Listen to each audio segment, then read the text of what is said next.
الجھوگے نہیں تو سلجھوگے کیسے؟ سنا تھا روز قیامت کوئی کسی کا نہیں رہے گا، مگر یہ معاملہ تو دنیا میں دکھائی دے رہا ہے۔ لوگ ہمارے اندر ہمارا دکھ تلاش نہیں کرتے، بلکہ اس تماشے کی کھوج میں ہوتے ہیں جو ہمارے ساتھ ہوا۔ حسرتوں کا کباڑ خانہ ہے یہ دل، ٹھوکریں کہتی ہیں مارا جائے گا، حوصلے کہتے ہیں دیکھ لیں گے۔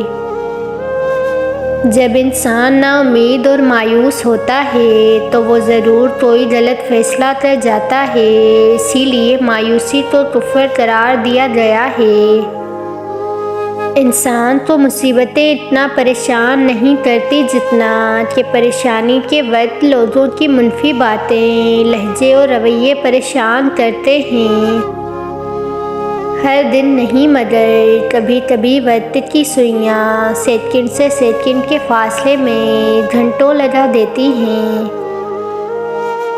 جو شخص تمہاری موجودگی کو اپنا فائدہ نہ سمجھے تو تم بھی اس کی غیر موجودگی کو اپنا خسارہ مت سمجھو۔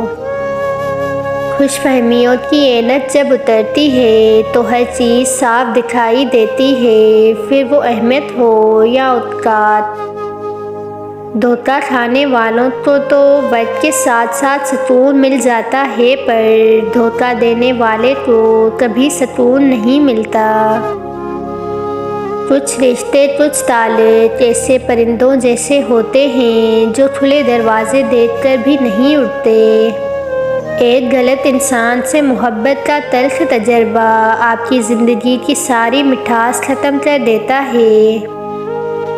صورت سے صرف انسان کی نظریں خوش ہوتی ہیں، لیکن سیرت سے انسان کا دل خوش ہوتا ہے۔ پوچھا گیا غرور کیا ہے؟ جواب ملا کھاد سے بنے انسان کا اپنی اوقات بھول جانا۔ اگر زندگی میں کچھ کرنا چاہتے ہو تو اپنے غرور کو اپنے پاؤں کے نیچے رکھ کر چلنا سیکھو۔ جب رشتے ضرورت کے ہوں تو پھر ان کی یاد بھی ضرورت کے وقت ہی آتی ہے۔